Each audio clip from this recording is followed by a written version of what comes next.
Hello guys, this is Shashank sir. और जैसा कि आपको पता है, हमने कंसंट्रेशन में मोलारिटी और नॉर्मेलिटी वाला टॉपिक पढ़ लिया था। एक्चुअली में दोस्तों क्या है कि अब मैं आपको नॉर्मेलिटी पे लेके जा रहा हूँ। एक्चुअली में नॉर्मेलिटी वाले जो टॉपिक है उससे क्वेश्चन बहुत बनते हैं और आज कंसंट्रेशन का हम WV पार्ट ख़त्म कर लेंगे। ठीक है ना? तो आओ स्टार्ट कर लेते हैं WV पार्ट का अगला टॉपिक। तो ये रहा अपनी कंप्यूटर स्क्रीन पर। तो तीसरा पॉइंट मैं लेके चल रहा हूँ बेटा आपके साथ। तीसरा पॉइंट ये रहा आपके लिए, और ये है बेटा नॉर्मेलिटी। ये नॉर्मेलिटी है, ठीक है। ओके, अभी कोई पूछ रहा है कि सर नॉर्मेलिटी क्या होता है। देखो, नॉर्मेलिटी मोलैरिटी और फॉर्मेलिटी से तो अलग है। मोलैरिटी में मोल्स यूज होगा, फॉर्मेलिटी में फॉर्मल मास जो कि मोलर मास का डबल था। नॉर्मेलिटी में इक्विवेलेंट वेट यानी कि तुल्यांकी भार यूज होता है। क्योंकि मेरे हिंदी मीडियम वाले बच्चे भी इस लेक्चर को सुनते हैं, तो तुल्यांकी भार बोलते हैं बेटा इक्विवेलेंट वेट को। तो ये क्या कह रहा है, if gram equivalent amount of solute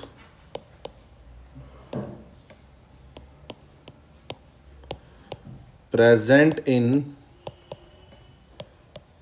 1 liter of solution is called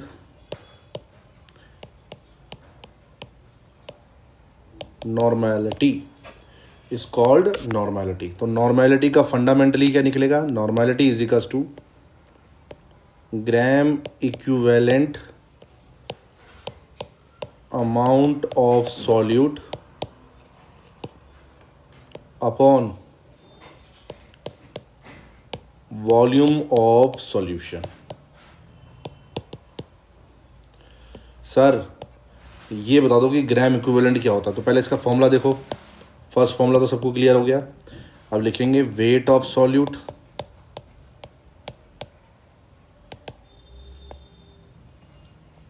equivalent यानी कि तुल्यांकी भार। ध्यान रखना, इक्विवेलेंट को तुल्यांकी भार बोलते हैं। Equivalent weight of solute into V, किसमें, लीटर में। Sir equation number second. Sir suppose करो, हाँ बेटा बोल, if volume is in ml, तब क्या करोगे। तो बता दिया, नॉर्मेलिटी इज इक्वल टू आ जाएगा वेट सॉल्यूट का, नीचे आ जाएगा इक्विवेलेंट वेट, वॉल्यूम ml में, मल्टीप्लाई बाय 1000। अब तुम क्या सोच रहे हो पता है, तुम सोच रहे हो कि सर ये बता दो कि इक्विवेलेंट वेट कैसे निकाला जाता है। तो इक्विवेलेंट वेट निकाला जाता है मोलर मास और अपॉन एन फैक्टर। बच्चा बाटी, एन फैक्टर को वैलेंसी फैक्टर भी बोलते हैं। वैलेंसी फैक्टर का मतलब समझते हो, जैसे संयोजकता निकालते हो ना वैसे। तो मोलर मास तो तुम्हें पता है 2 into molar mass. Molar mass कैसे निकलेगा, 2 into vapour density, proton plus neutron, 6.4 upon specific heat. यानी मोलैरिटी, नॉर्मेलिटी और फॉर्मेलिटी तीनों के तीनों मोलर मास से रिलेटेड है, लेकिन जो इक्विवेलेंट वेट है वो निकलता है molar mass by N factor से। अब ये जो एन फैक्टर है, इसको नंबर ऑफ इलेक्ट्रॉन्स भी बोल सकते हो। ये मैं निकालना सिखा रहा हूं अभी आपको। इसको नंबर ऑफ इलेक्ट्रॉन भी बोल सकते हो। ये कैसे निकलता है उसके बारे में चर्चा करेंगे। आइए अगले पेज पे चलते हैं। अगले पेज में क्या कह रहा है, अगले पेज में क्या कह रहा है कि एन फैक्टर कैसे कैलकुलेट करेंगे। तो calculation of N factor, yes sir, calculation of N factor. अब ये एन फैक्टर कैसे कैलकुलेट होगा दोस्तों, इसके बारे में अपन थोड़ा सा डिस्कशन कर लेते हैं। तो पहली बात तो हमेशा याद रखना, it is only calculate for those substance which are having ionization nature। मतलब जो वाटर में क्या हो जाए, आयोनाइज्ड हो जाए, उनके लिए अपन ऐसा निकालते हैं यार, है ना।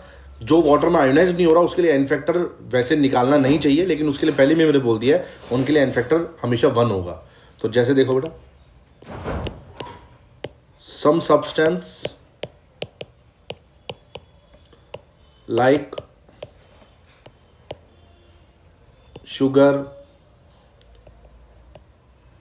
ग्लूकोज, ग्लूकोज का एक और पार्ट होता है बेटा फ्रुक्टोज, एक और होता है बेटा गैलेक्टोज। ऐसा क्यों बोल रहा हूँ? क्योंकि इनका फॉर्मूला सबका सेम होता है। अब इसका जो फॉर्मूला है बेटा C12H22O11 है, इसका फॉर्मूला होता है C6H12O6 मेरे बच्चे। अब ऐसे कुछ एग्जाम्पल और लिखवा रहा हूँ, जैसे देखो बेटा यूरिया, ये पहला ऑर्गेनिक कंपाउंड है जो लैब में डिस्कवर हुआ था, यूरिया, ठीक है बेटा।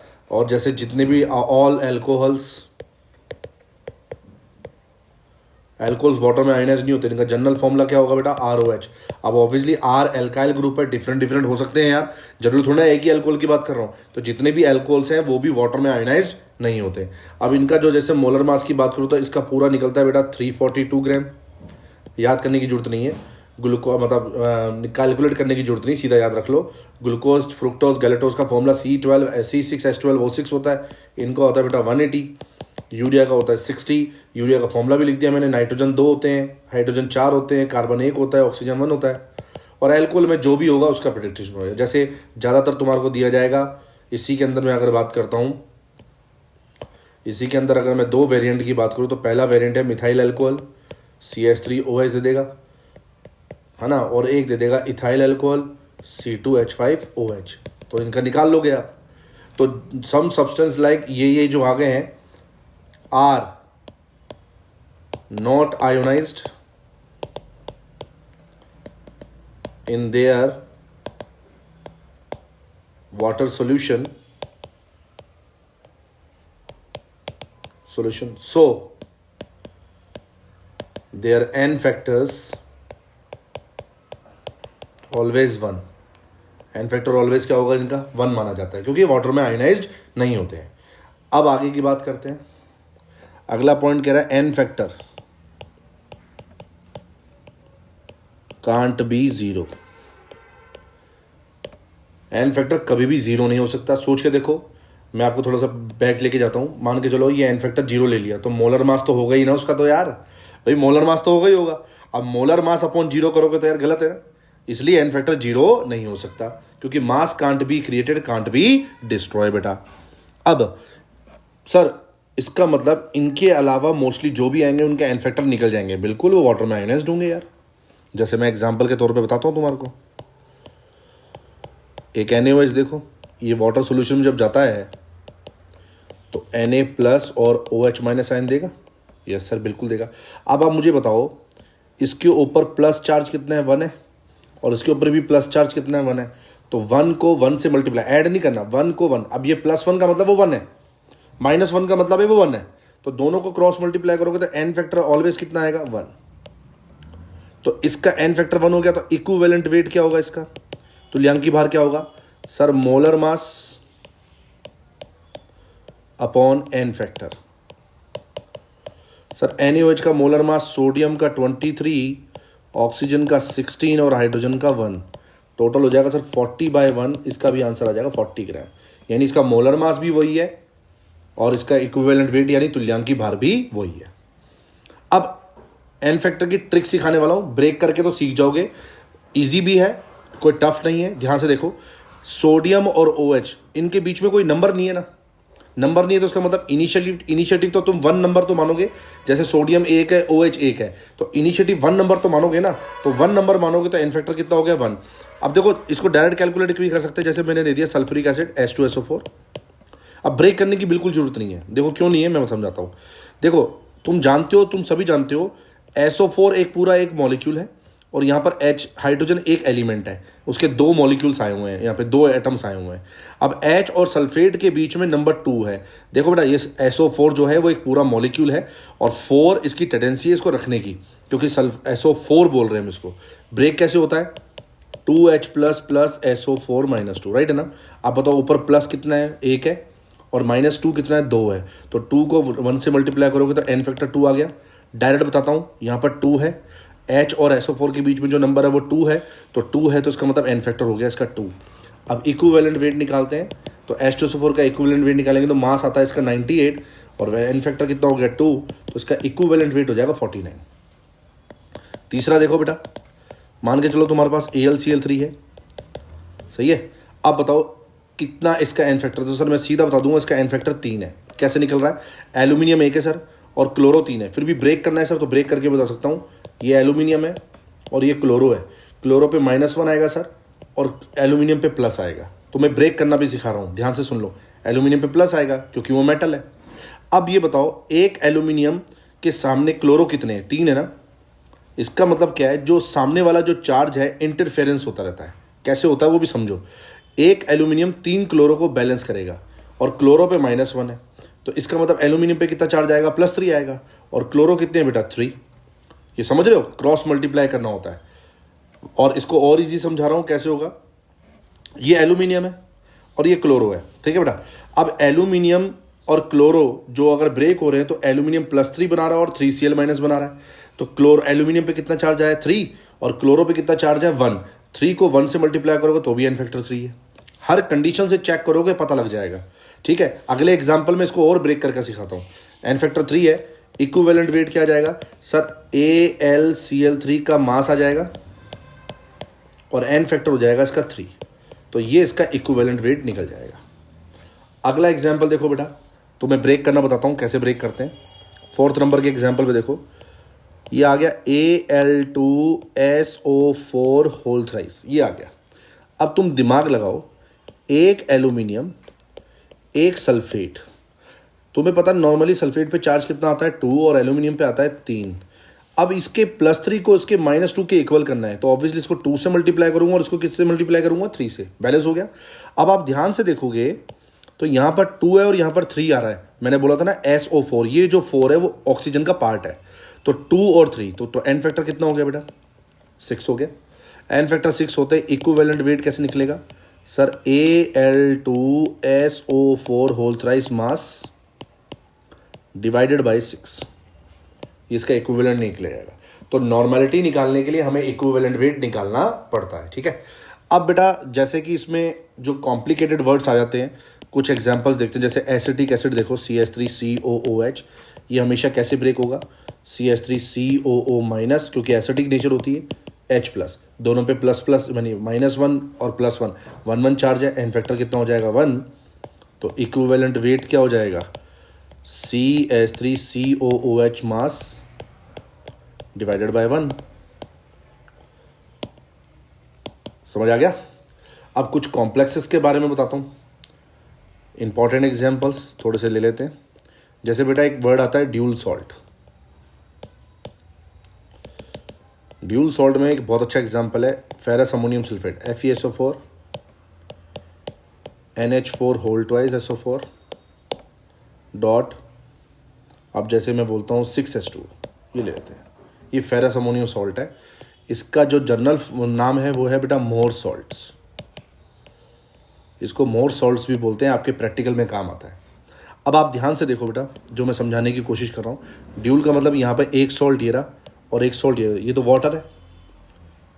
वाटर है तो वाटर कोई सॉल्ट थोड़ा ना होता है, तो हमारे पास 2 सॉल्ट है। अब इस सॉल्ट को देखो तो बताओ, एक आपके पास आयरन है और एक पूरा सल्फेट है, सही है ना। ये ब्रेक कैसे होगा, Fe+2 सल्फर -2 में, और ये कैसे ब्रेक होगा NH4+ और SO4 -2 में, तो NH4 कितना है 2 है ना। अब देखो बेटा इसका एन फैक्टर मुझे बताओ क्या है। इसका एन फैक्टर है सर, ये +1 है और ये 2 है, तो 2 से मल्टीप्लाई करोगे तो एन फैक्टर इसका 2 आ गया। और ये जो एन फैक्टर है, अगर आप इन दोनों को देखें नॉर्मली, तो ये +2 है और ये -2 है। अब कुछ स्टूडेंट क्या करते हैं कि यहाँ पर इस चीज़ को समझने की जगह कुछ और गलती कर जाते हैं। देखो क्या होता है, +2 और -2 एक दूसरे को बैलेंस कर रहा है, ठीक है ना। अब यहाँ पर +2 है और ये -2 है, इसका मतलब यहाँ पर ये कितने इलेक्ट्रॉन इमिट करेगा, ये यहाँ पर करेगा 4 इलेक्ट्रॉन्स। अब 4 इलेक्ट्रॉन्स करेगा तो यहाँ पर नॉर्मली अगर हम देखें तो एन फैक्टर कितना आएगा 4 होगा। फिर देखो 2 यहाँ से जाएंगे, 2 यहाँ पर लेगा और आगे जाके ये भी ब्रेक होगा, तो ये एन फैक्टर 4 हो गया। अब यहाँ पर क्योंकि 2 को 2 से मल्टीप्लाई करोगे, मैंने बताया आपको 4 और 2 कितना हो गया एन फैक्टर 6, तो इक्विवेलेंट वेट इसका क्या आ जाएगा मास बाय 6। इसका एक और एग्जांपल मैं आपको करवा रहा हूँ। आपने फिटकरी यानी कि पोटाश एलम का नाम सुना ही होगा सबने, पोटाश एलम, है ना। अब देखो बेटा, सबसे बड़ी बात है कि पोटाश एलम को लेंगे तो अपन K2SO4 Al2SO4 whole thrice dot 24H2, ठीक है, या 6H2 12H2 वट एवर कुछ भी है, लेकिन मैं पोटाश एलम का एक फॉर्मूला ले लिया आपसे। अब यहाँ पर क्या है, ये K2SO4 मेरे पास आ रहा है, तो 2K प्लस और SO4 माइनस 2 बनाएगा, ये तो इसका आ गया। इसका क्या आएगा सर, एल्यूमिनियम पे +3 आएगा, पीछे सॉल्व भी किया है हमने, ये SO4 माइनस 2 आ जाएगा, ये 3 से मल्टीप्लाई होगा, ये 2 से मल्टीप्लाई होगा। 1 और 2 का एन फैक्टर कितना हो जाएगा बेटा, 2, और 3 2 जा 6, दोनों के एन फैक्टर को ऐड करोगे तो एन फैक्टर कितना हो जाएगा, 8। तो इसका इक्विवेलेंट वेट क्या आ जाएगा, मास अपॉन 8। ये मैं उन कॉम्प्लेक्सेस के लिए बता रहा हूँ जहां पर ये क्वेश्चन बन जाते हैं, ठीक है ना। तो कभी एग्जामिनर यहाँ से इक्विवेलेंट वेट पूछ लेता है, जैसे कि नॉर्मली अगर मैं बात करूँ तो आपने रेडॉक्स चैप्टर पढ़ा होगा, उनमें ये क्वेश्चन बहुत आते हैं, एन फैक्टर निकालो, एन फैक्टर। तो वाटर कोई सॉल्ट नहीं है यार, वाटर कोई सॉल्ट नहीं है, इसलिए इसको यहाँ पर इंक्लूड नहीं कर रहे, लेकिन मास में तो काउंट होगा ना, यहाँ पर भी मास में काउंट होगा और इसमें भी मास में काउंट होगा यार, नेचुरल है, मास में तो काउंट होगा ही होगा।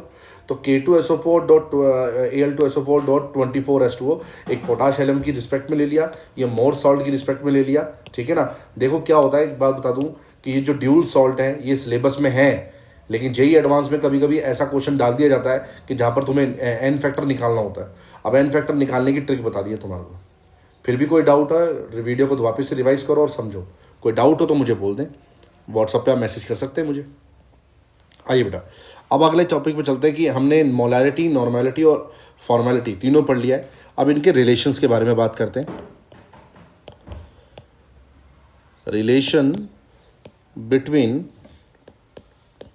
मोलैरिटी, फॉर्मेलिटी एंड नॉर्मेलिटी, बिल्कुल सही है सर। तो पहला जो रिलेशन मैं आपके लिए सेट कर रहा हूं वो कर रहा हूं मोलैरिटी वर्सेस नॉर्मेलिटी का। ईमानदारी से बताओ, मोलैरिटी, अब चलो ये रिलेशन ले रहे हैं। मोलैरिटी का फॉर्मूला क्या था, वेट, मास, वॉल्यूम। नॉर्मेलिटी नीचे आएगा तो वेट नीचे आएगा, बाकी सब जो इक्विवेलेंट वेट और वॉल्यूम ऊपर चला जाएगा, वॉल्यूम से वॉल्यूम कैंसिल, वेट से वेट कैंसिल। मोलैरिटी आ जाएगा मास से रिलेटिव, नॉर्मेलिटी आ जाएगा इक्विवेलेंट वेट से रिलेटेड। सर एक बात और बताता हूँ क्या है बेटा, नॉर्मेलिटी में हमें पता है इक्विवेलेंट वेट होता है मास अपॉन वैलेंसी, बिल्कुल सही बात है बेटा। तो मास से मास कैंसिल हो गया, तो मोलैरिटी का नॉर्मेलिटी से रिलेशन क्या है, नॉर्मेलिटी बाय वैलेंसी।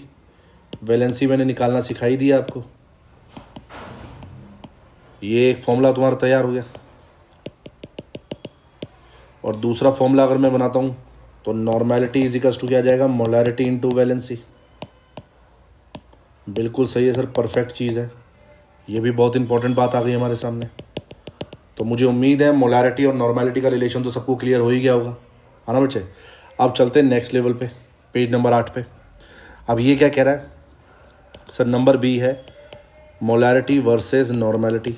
अरे निकाल देंगे, कोई टेंशन मत लो सर। देखो मोलैरिटी अपॉन फॉर्मेलिटी, सॉरी यहाँ फॉर्मेलिटी लेंगे तो सर फॉर्मेलिटी है, फॉर्मूला पता ही है sir, weight by mass into volume. यहाँ वेट आ जाएगा सर, ये आ जाएगा फॉर्मल मास सर। फॉर्मेलिटी में फॉर्मल मास यूज होता है और वॉल्यूम, वॉल्यूम से वॉल्यूम कैंसिल, वेट से weight cancel. Molarity into mass, formality into formal mass. Easy कर रहा हूँ मैं, ध्यान देना।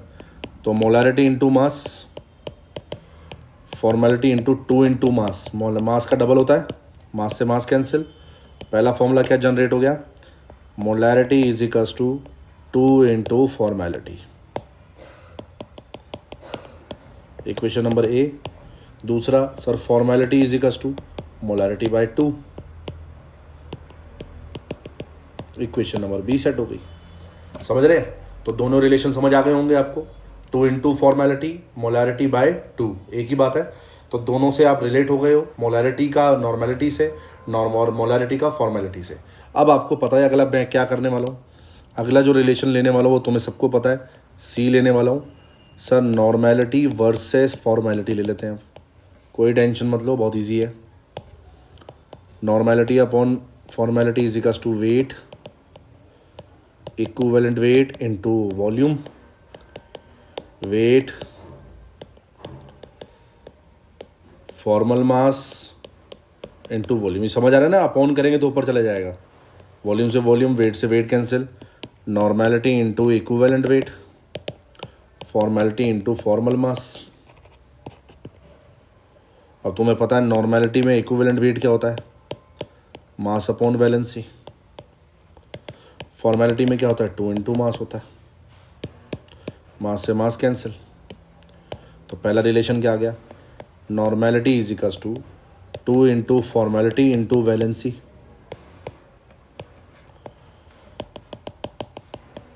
और दूसरा रिलेशन क्या आ गया, formality is equals to normality upon 2 into valency. एक फॉर्मूला आ जाए तो दूसरे का प्रेडिक्शन तो कर ही सकते हो, क्यों जी, है ना। चमत्कारी क्वेश्चन बना दिया। अब तुम देखोगे JEE Mains, JEE Advanced, NEET के लेवल पे अगर क्वेश्चन आ जाए इनमें से, कितनी जल्दी फटाफट सॉल्व होता है उसको अपन जज करेंगे, बहुत जल्दी सॉल्व करवा दूंगा। तो आइए क्वेश्चन करते हैं। What will be the formality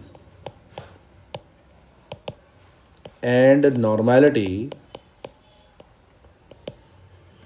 of 12 molarity Al2SO4 whole thrice। Sir देखो ऐसा है, आप मेरे से पहले क्या पूछ रहे हो, आप मेरे से पहले पूछ रहे हो फॉर्मेलिटी, और दिया हुआ आपने मुझे मोलारिटी। तो पहले बताओ मोलारिटी का फॉर्मेलिटी से क्या रिलेशन है। Molarity is equals to 2 into formality है सर। तो फॉर्मेलिटी क्या आ जाएगा, मोलारिटी बाई 2। अब सर मोलारिटी Al2SO4 की कितनी है, 12 है बेटा। तो 12/2 कर दूंगा तो इसका आंसर आ जाएगा 6 फॉर्मेलिटी। बहुत सही यार, बहुत बढ़िया यार। दूसरा क्या है सर, आप मुझसे नॉर्मेलिटी पूछ रहे हो, अब मुझे बताओ मोलारिटी और नॉर्मेलिटी का रिलेशन क्या है। बेटा जी मोलारिटी इज इक्वल्स टू है नॉर्मेलिटी अपॉन वैलेंसी। तो सर नॉर्मेलिटी क्या हो जाएगा, बेटा जी मोलारिटी इंटू वैलेंसी। आप मुझे बताओ मोलारिटी कितनी रखी है, 12, और Al2SO4 था, इसका एन फैक्टर कितना है, 6 एन फैक्टर है, ये तुम्हें पता है, 2 3 6। तो नॉर्मेलिटी कितनी आ गई,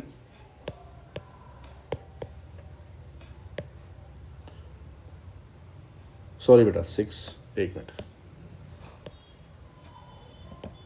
हाँ 72। तो 72 आपकी नॉर्मेलिटी आ गई। मुझे उम्मीद है ये क्वेश्चन समझ आ गया होगा सबको। तो ऐसे वो मोलारिटी या नॉर्मेलिटी दे के आपसे फॉर्मेलिटी पूछ लेगा, फॉर्मेलिटी दे के मोलारिटी पूछ लेगा, ये रिलेशन आपको समझ आ गया होगा। अब ना यहाँ पर एक क्वेश्चन और मैं सॉल्व करने जा रहा हूँ रिलेशन के रिस्पेक्ट में। कह रहा है इसको टॉपिक वाइज लेते हैं। ये बोल रहा है order of molarity, formality, normality. इसको आगे लेके जाऊं तो मैं पहले एक रिलेशन सेट कर देता हूं। मोलैरिटी इज इक्वल्स टू, हमने पढ़ा है formality by 2 into formality. Molarity पढ़ा है नॉर्मेलिटी बाय वैलेंसी, सही है। नॉर्मेलिटी पढ़ा है अपन ने 2 इंटू एफ इंटू वैलेंसी, ये याद रखना, अब इजी हो जाएगा। चलिए अब ये कह रहा है कि सपोज इफ एन फैक्टर, अब आपको पता है यार एन फैक्टर 0 तो नहीं हो सकता, इफ एन फैक्टर 1, अब क्या बोलोगे, सोचो। अब आपके पास एन फैक्टर 1 है, तो एन फैक्टर 1 है तो वैलेंसी जो है वो एन फैक्टर होता है, वहां पर 1 रखो तो नॉर्मेलिटी और मोलैरिटी क्या हो जाएगा, सेम हो जाएगा। अब मोलैरिटी नॉर्मेलिटी सेम है, लेकिन यहाँ पर अगर मैं नॉर्मेलिटी की बात करता हूँ और एन फैक्टर यहाँ पर रखता हूँ 1, तो 2f आ रहा है, मोलैरिटी के लिए भी 2f आ रहा है। यानी जो फॉर्मेलिटी है, अगर मैं फॉर्मेलिटी के लिए पूछता हूँ तो मोलैरिटी बाय 2 आएगा। इसका मतलब जो फॉर्मेलिटी है वो मोलैरिटी से कम है, बोलो। और मोलैरिटी और नॉर्मेलिटी आपस में सेम है, तो ऑर्डर क्या जाएगा, फॉर्मेलिटी लेसर देन मोलैरिटी, और मोलैरिटी अब यहां इक्वल है नॉर्मेलिटी के। ये ऑर्डर आ गया। Number B, if N factor is equals to, N factor more than one, more than one. अब क्या होगा सर, मोर देन वन होगा, इसका फैक्टर बेटा यहां लिख रहा हूं ना। अगर मोर देन वन है तो अब सोचो, दिमाग लगाओ, 2 ले लेते हैं तो molarity is equals to normality by 2 आ जाएगा। यानी कि अब मोलैरिटी भी कम हो गई है। एन फैक्टर 1 से ज़्यादा होते ही वो तो नॉर्मेलिटी से भी कम हो जाएगी। तो ऑर्डर क्या आ जाएगा, फॉर्मेलिटी, फिर आएगा मोलैरिटी और फिर आएगा नॉर्मेलिटी। ये इनका इंक्रीजिंग ऑर्डर है मेरे बच्चों, ये भी इंक्रीजिंग ऑर्डर है। तो कहने का मतलब है फॉर्मेलिटी तो दोनों से हमेशा ही कम है, लेकिन जब एन फैक्टर 1 होगा तो मोलैरिटी और नॉर्मेलिटी सेम हो जाएगा।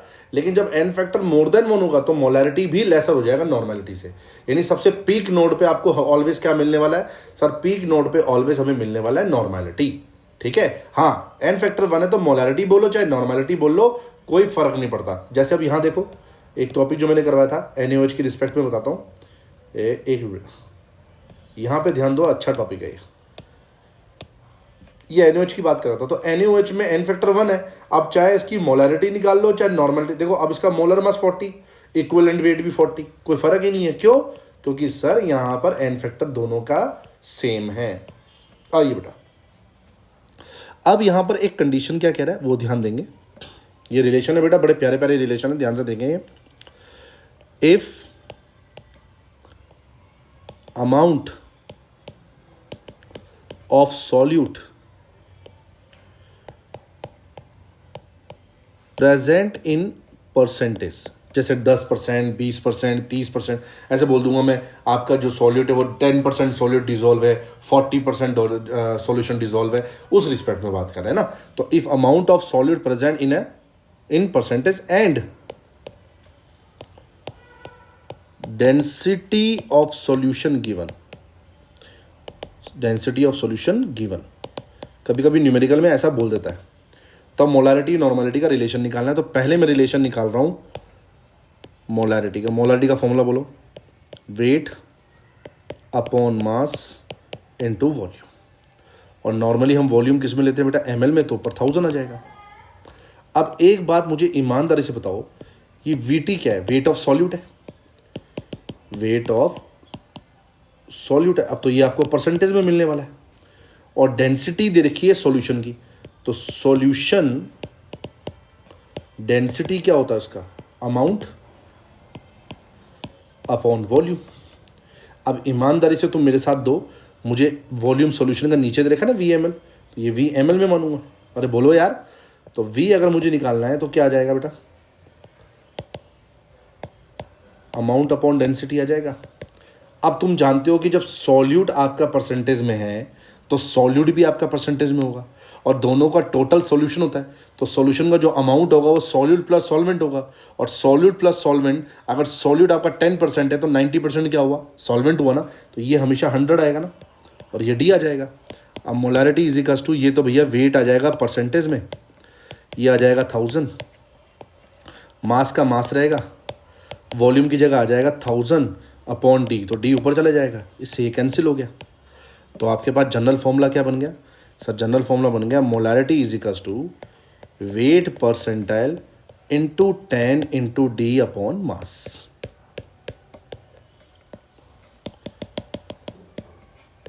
कोई दिक्कत आए वीडियो को वापस से रिवाइज कर लो और देख लो, और अगर नॉर्मली कोई डाउट हो तो मुझे व्हाट्सअप कर दो। समझ आ गया होगा, ये फॉर्मूला बन गया सर। अब नॉर्मेलिटी के लिए फॉर्मूला निकाल दो, ये वाला फॉर नॉर्मेलिटी। तो तुम जानते हो कुछ भी नहीं करना है, नॉर्मेलिटी इज इक्वल्स टू वही वेट परसेंटाइल आएगा, वही 10 आएगा, वही D आएगा, बस मोलर मास की जगह आ जाएगा इक्विवेलेंट वेट।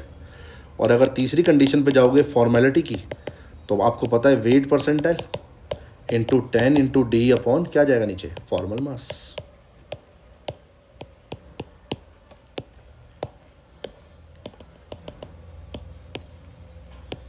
तो अब तुम चाह रहे होगे मैं एक न्यूमेरिकल करवाऊं तुम्हारे को, तो आ जाओ, तुम्हारे को एक न्यूमेरिकल ये रहा तुम्हारी स्क्रीन पर।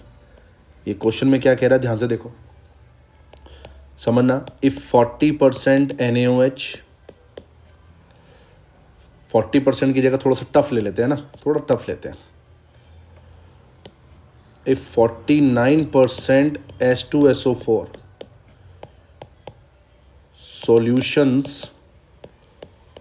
density 2 ग्राम पर ml, ये डेंसिटी की यूनिट होती है 2 ग्राम पर ml, find out molarity and normality. देखो सर, हम ना ट्रिक के भंडार है, यूं हम ट्रिक के भंडार हैं, ट्रिक से काम करते हैं, छोटे मोटे खेल नहीं खेलते। तो सबसे पहले मोलैरिटी निकालना है। सर देखो, आपने ट्रिक दी थी, सॉल्यूट का परसेंटेज दे रखा है, सॉल्यूशन की डेंसिटी दे रखी है, फॉर्मूला क्या लगाएगा, weight percentile into 10 into D upon mass. Weight percentile 49 है सर, डी कितनी है 2, ये 10 आ गया।